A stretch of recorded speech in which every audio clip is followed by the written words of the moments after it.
This is Beyond with Heather Tesch, where we examine near-death experiences and life itself, hopefully making this life a little better. Hello, everybody. Thank you for joining us, and thank you to my guest. Hello, Brian Hoyland. Hi, how are you?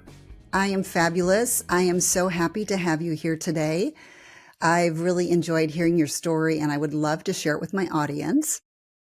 You had, you were exposed to toxic chemicals when you were in the military, which led to some autoimmune conditions, which led to heart trouble. So why don't you just briefly lead us into your near-death experience and then take us through your near-death experience? All right, well, you gave a good summary of what led me to that point. It ate away my heart. I didn't know at the time that my heart had been so severely destroyed, but I started to notice a decline in my just vitality. It was I wasn't as strong as I had been. I was getting tired a lot. But one day I had a very serious heart failure, and it really was shocking because the week before that I had a physical and they said everything was fine. So it was something that wasn't quite picked up. And autoimmune diseases are difficult to find anyway. Right. But I ran 5 miles the week before. So after that physical, I went out and ran 5. It was a terrible run, but I did complete it. And then that whole week, I just felt really sick. And, so then I went into my first heart failure, and they couldn't find what had caused it. They thought it was just myocarditis. But then I kept having issues, and heart failure was now part of my life. I was at end-stage chronic heart failure. But in January of 2017, I went into this heart issue, this situation that was different, a little bit different. My pacemaker, I had a defibrillator at the time. I didn't have a pacemaker, but my defibrillator wasn't shocking me back out of this ventricular tachycardia. But I knew this one was a little different. It was fast, but it wasn't quite fast enough to where they were going to shock me with the defibrillator. But it felt different. It felt different than some of the other ones. Like, I knew I was going to die. I knew this was the end of it. I'd been fighting for 5 months at this point, just trying to stay alive as any way I could. And so I went to the emergency room, and I had been in the emergency room so many times. I knew the procedure. I was in the same emergency room stall, or whatever they want to call it. I was in the same one that I'd been in several times. So I was very familiar with the surroundings. I would put my arm out and lift my leg up, whatever they needed. I was already ahead of them because I had been through this process. But again, I knew that this one was different. So I was fighting for about 7 hours in the ER. Then they thought they had me stable enough to move me to the ICU. So, which isn't a good thing, but it's better than being in the ER. They thought that the ICU would be more equipped to handle my condition. But they were transferring me to the ICU bed from the emergency room bed. That's when it kind of broke loose, and they called in a code blue. The crash team comes in. They got so many personnel that are doing different things, and it's really a surreal experience because they're people doing things to you that they don't even ask permission. They're just taking your body and doing things. One nurse was directed to keep me calm, so she was asking me questions and trying to have a conversation with me. It was really difficult because I just wanted to pray. I knew I was going to die. That was not something I could feel. That my whole time with this too, I should say that the doctors always said I was surviving because I was so strong. I was a very strong, muscular guy, so physically I was strong, but at this point, I was beaten down mentally, and I was a mentally strong person too. I mean, I was in the military. I've been through some things, but this one, I just was like, I can't make it anymore. I can't keep fighting this fight. I didn't even want to be honest. I was very comfortable with just dying and being done with this suffering. But I think they were asking me these questions, and finally I closed my eyes and said, I don't want to talk. And it was the hardest thing for me to get out. Took every ounce of my strength just to get that last response out. And I just said to God, please just take me, end this right now. I just can't take it anymore. And at that point, I died, and I felt my body like, or my spirit snap out of my body. And now I was in this dark void. And imagine going from the chaos of that hospital room to just complete silence.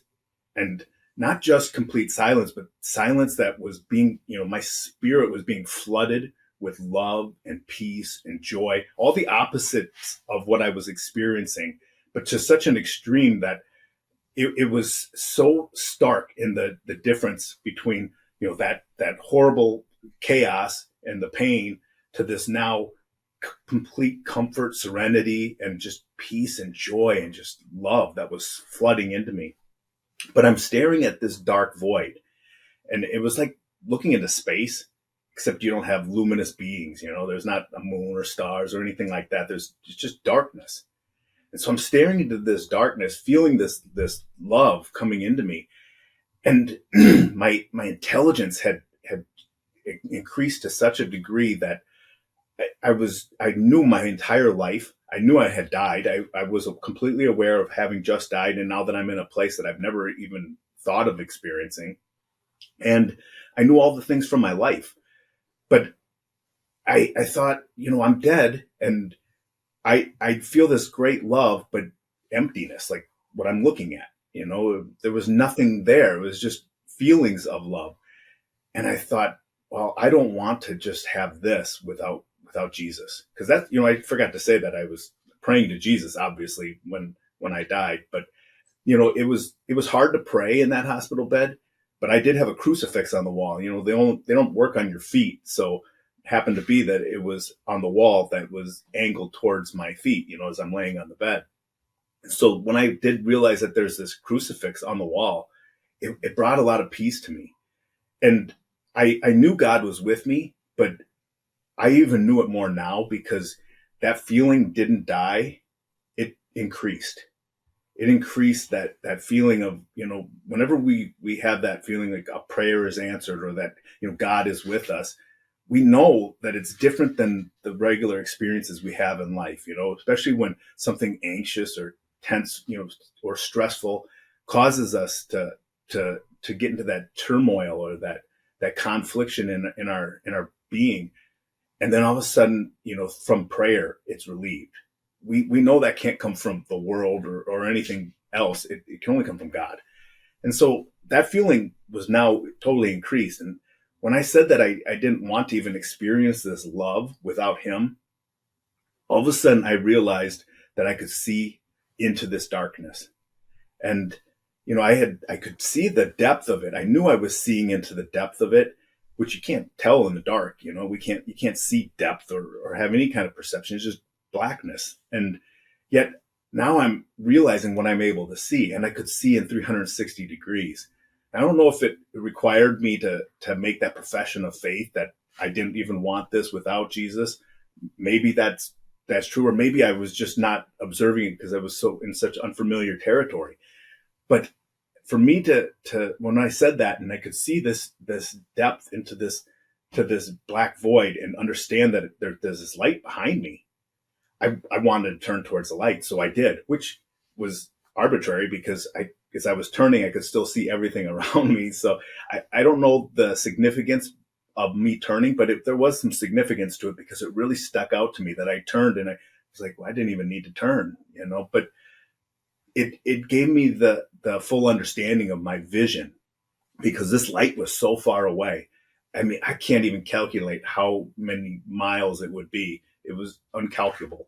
But this light was so far away, but I could tell that the love was coming from this light. And I said, I want to be with this light. And I was there. I mean, it took no time at all. I can remember every step that I took to get there, but the lack of time for what it took was so surreal to me that I didn't feel any wind or, any kind of velocity or anything that would give me the impression that I had moved so quickly. And then when I had all those steps that I had taken, I realized there was no way for me to calculate time there. There was no concept for me to understand how time was working or not working or whatever. It was completely foreign to me. But I'm looking at this light, And I mean, it was so magnificent, so radiant, and it was alive. It was palpable. It wasn't just like when you're looking at a light and you're seeing light. It's wonderful. It's a beautiful thing. This was so far above that. It exceeded that idea in any way. It was a living presence, and it was vast. I mean, I was looking up, and remember, my eyes, I could see, as far as I wanted to see, but I was looking up and I was looking down. I was looking both sides, and I could not find the end of this light. It was incredible. And when I would look one way, I could look the other way at the same time, and up and down, and stay looking forward. It was incredible, the way that my vision would work. But whatever I focused on, that's what my memory was when I came back. So I'm not sure if I was not able to keep everything because of just looking, or if there was only certain things that I was allowed to take back because, that's the way it goes. I didn't ask that, and I can't ask it now. But what I do know about this light is that love was so much stronger than anything I've ever experienced. And I knew that was the presence of God, that this light was, whether it was him or it was connected to him. I know that that's where this love was coming from, and that God was the one who was orchestrating it. And when I had that thought in my head, and, I should say that I did say it was completely silent, I think, but it remained silent. So even when I'm feeling this love from the light, I wasn't experiencing any sound, which was complete bliss to me after being in the hospital for that long and all the chaos that comes with that. And this was just wonderful. It was just a reprieve from all sensory issues with the sounds, because it's terrifying in the hospital. But I'm looking at this light, and when I said that, or when I recognized that it was God, that's when he said I could come in. And that still wasn't audible. That was in my interior. So it was as if I was understanding him, and I knew that he could understand my thoughts. So that was something that was completely obvious to me. And so I went right into the light. I mean, there was no decision needing to be made about that. I'm one of those people, and I still am this way. This is something I probably will always struggle with for my life. I always thought it was a benefit, that it suited me, that I was not a submissive person. Even in the Army, I did what I was told because I thought it was right. Because I thought, obedience and honor and integrity, do what you sign up for, keep your word. Those kinds of things mean something to me. But that's why I would follow orders, because I believed it was right. But I'm not a submissive person. So if I didn't believe in something, I don't care about the consequence. I will fight against it. And I'm very strong-willed that way.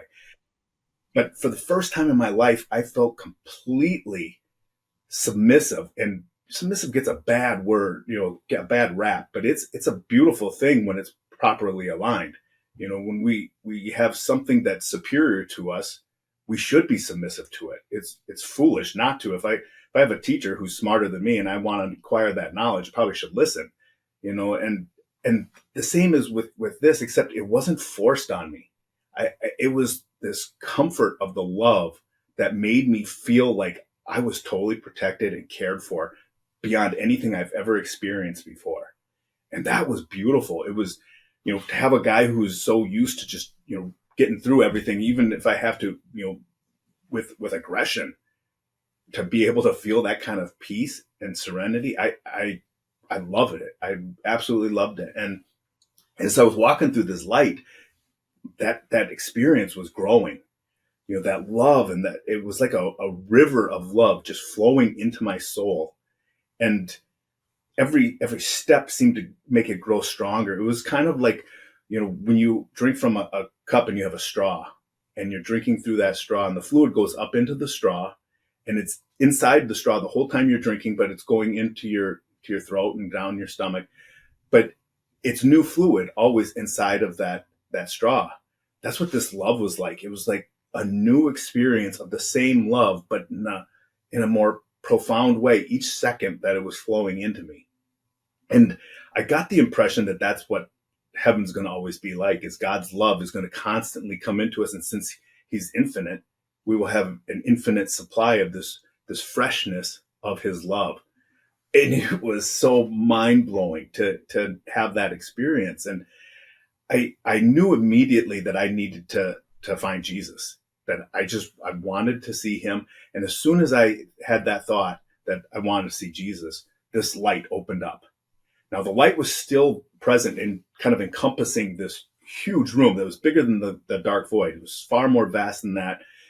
And so the light was, if you imagine, was covering this entire room. And in this room, there was like a pinkish green atmosphere. I say pinkish green because I don't really know what color it was, but it was somewhat close to those colors. But it was like a mixture of the two, but not blending completely into each other. It's very strange to try to explain this because we see colors and it's one color. You know, there might be shades of something, but it's still, then we're depicting a shade. This was like the color of this atmosphere was blended without blending. It was a cohesion. It was as if they were holding to each other and united completely. But this atmosphere was also alive, and it had the same properties of love and joy and peace as the light did. And it was like a connector. It was like the lifeblood of this entire area that I was in. And in this area, there was a lot of beings. I mean, millions upon millions. I don't know what the number would be, but it was extremely voluminous of beings. And they were all like, had a torso of a human being, but they were light. They were just beautiful, radiant light. And they all had different levels of light. And, you know, some were brighter than others, but they were all reflecting that love of the light that was surrounding us. And that connection of the atmosphere to this other being that was in the center. And this being was absolutely as bright as the light that was surrounding us. And I immediately knew that this was Jesus. I didn't have to have him, you know, raise his hand and say, "Hey, Brian, I'm over here." You know, it was completely obvious. And so I'm looking at him and I said, I want to see your face. And this is the part that just, you know, having been a psychotherapist before I died, I really enjoy how the mind works. But what was really strange about this is when his face came together and I could see his face, the rest of his body stayed that the luminous properties. But I could see that I was looking at his face with the facial features of a human face. But my memory was immediately forgetting what I was seeing, and I could only see the light in my memory. So as I'm looking at him, I could see his face, but if I try to recall it, it was only that bright light, that super bright, radiant light. So that's all I remember now, which is disappointing to me to a point, but more disappointing to people when I try to tell the story, because they're like, "Well, what does Jesus look like? Does he look like this picture that, you know, I feel really fond of?" I'm like, "Well, yeah, but that's because I always thought he looked like that before." You know, it's that part is hard because I don't know what he looks like now because I can't remember it.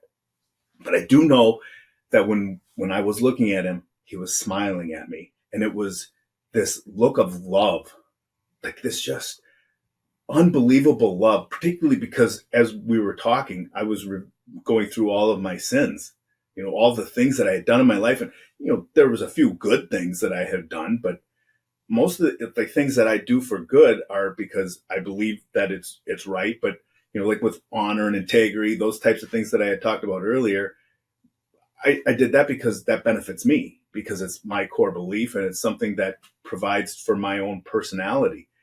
But that isn't necessarily doing it just because it's right, you know, not just because it serves God. So the things that we do sometimes, surprising to me, is that even the good things, I do it because I get a benefit out of it. And that doesn't necessarily count. It's still good to do it, but it doesn't really count for being altruistic, you know, for going above and being more for good outside of ourselves for another.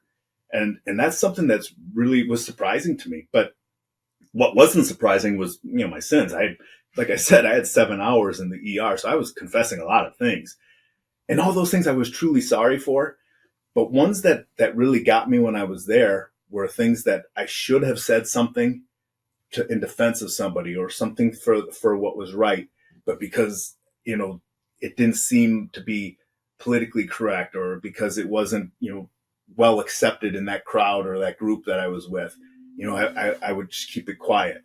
And I realized how uncharitable, how unloving that was, because I ignored truth in order for acceptance. And it blew me away to experience that, because we often think that we're being so kind to people by, holding back and being sensitive to their feelings. And to a point there, that is true. We have to be mindful and prudent with how we give people the truth, because some people aren't ready for it. They're just not mature enough or spiritually to handle it. But we have to find delicate ways to still get that truth to them, even if it's simply by modeling our behavior. But accepting something that's not true just because of fear that's in us, that's a real cop out. And I had been guilty of this, and I could see how all these things compiled, all these sins that I had done, that they affected Jesus, how he had to suffer for those for me. And I could see how much he loved me because he was willing to do that, knowing when he created me that I was going to do these things, and he still was willing to go through what he went through for me, and obviously for everybody else. But he would have done it for me just alone if I'd be the only one who would have recognized it. And I was just blown away by that love. We don't find that kind of love here in life very often, or at all. That it's a very unique thing, and to experience it face to face. Like I said, when he was looking at me with love, and it was so beautiful to see that. It still provides me all this joy. And coming back, I had 2 years of living with this really terrible heart after I had already died. So imagine, it didn't get any better. It got far worse. But it was easy for me to take that afterwards. And I'll go maybe in a little bit more into depth into that, because as I told you, I was ready to die. I had enough after 5 months, but this experience with that love that he was looking into me, that changed everything for me. And so as we're going through all my sins, I should say that time, again, I want to really circle back to this, is that time was like on a pin dot. It's just smallest little thing is the tip of a pin. All of time, imagine being on top of that tip of that pin right there. That's how it is. There's no difference in the time, and yet it's all right there. It blows your mind. It's kind of like a tapestry. If you take a tapestry, it's got all these threads, but it forms one, big, huge piece of tapestry. But each thread is a memory or an idea or an experience that we have, or, imagine all of those of the world, every idea, every experience, every feeling and memory or idea or whatever, all that together for the whole world into one thing. That's kind of what time was like on that pin dot. And so when I tell my story, I tell it in a linear fashion, because it makes sense this way, because that's how we think, that we think in the terms of time. There, I didn't need to. And so when we were going through the life review, it was the same as if when I had just died. It wasn't completely spread out, but it makes more sense for me. So I'm going to continue to tell it that way. But he told me 3 things, and these 3 things were very important for me, is that I needed to pray more, and that I needed to suffer joyfully, and I needed to share his love.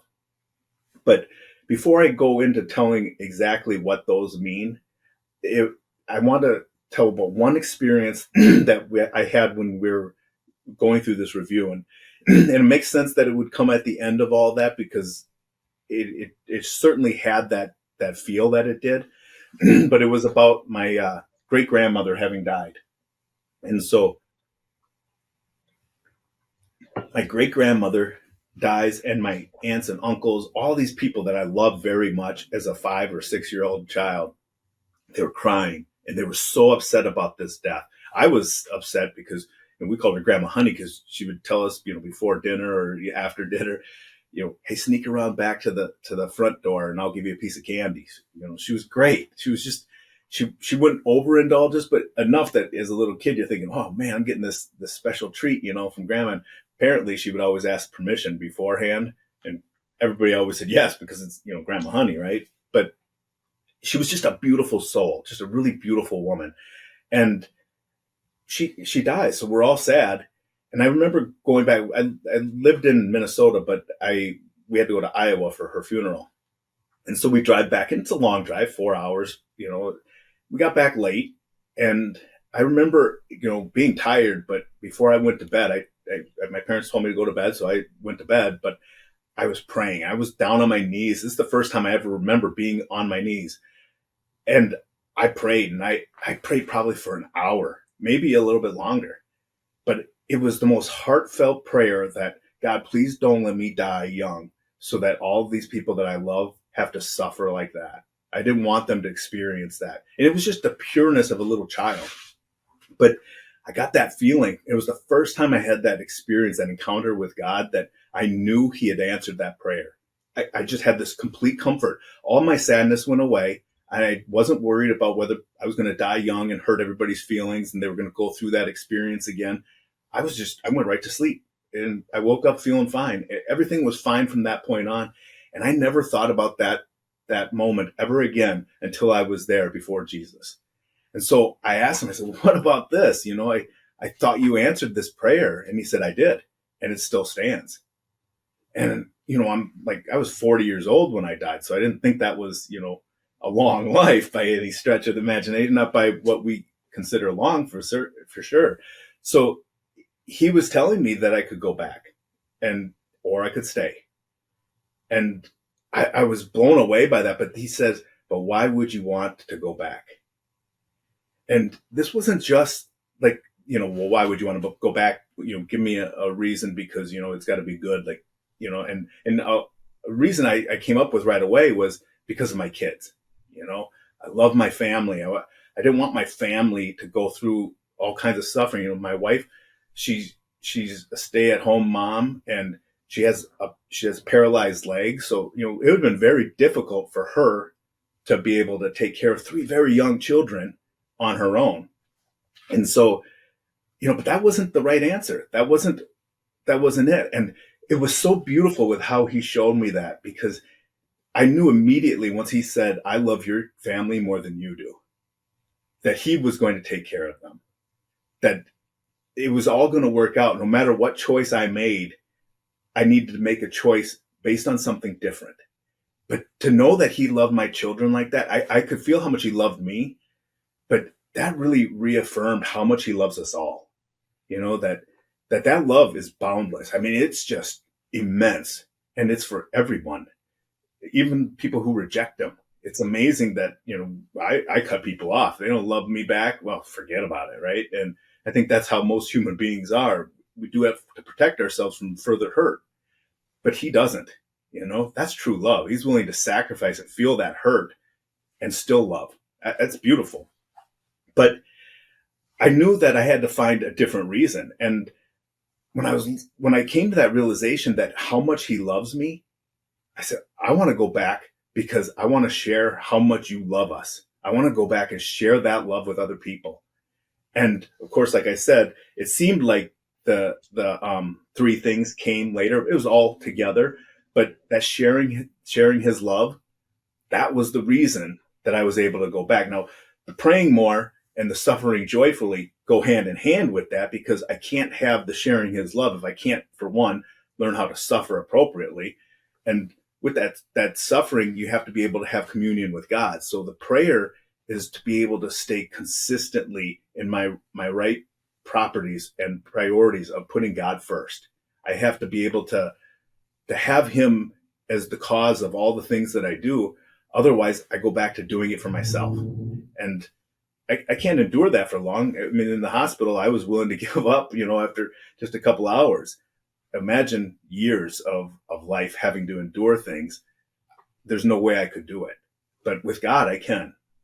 And so praying more doesn't mean I have to be on my knees like I was when I was 5 for hours and hours a day, although I do pray quite a bit like that. But I try to live my whole life as a prayer. When I see another person, I don't want to look at them the way that I want to. My brain starts to put out judgments and starts to say, well, this person doesn't deserve this because of that, but there's a lot of speculation that goes into that. So I'm trying to look at people now the way that God looks at them, and it's always with love. So that can be really hard because I still have a human mind that is not, prone to foolishness. So I have to struggle against some of those things and pull back on some of my snap judgments. But it can also be doing really little things that I know will help somebody. If I don't like to use my wife as an example, but I will on this occasion. Sometimes she just needs me to just listen to her. And, we all need that. We need to have somebody we can just trust with our worries and our stresses.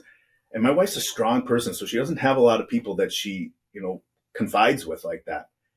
I'm a fixer though, and I want to fix things. So it's really a struggle for me. So it actually becomes a suffering when I have to listen to these things, not give the answer. That's my husband too. I think it's a lot of men, right?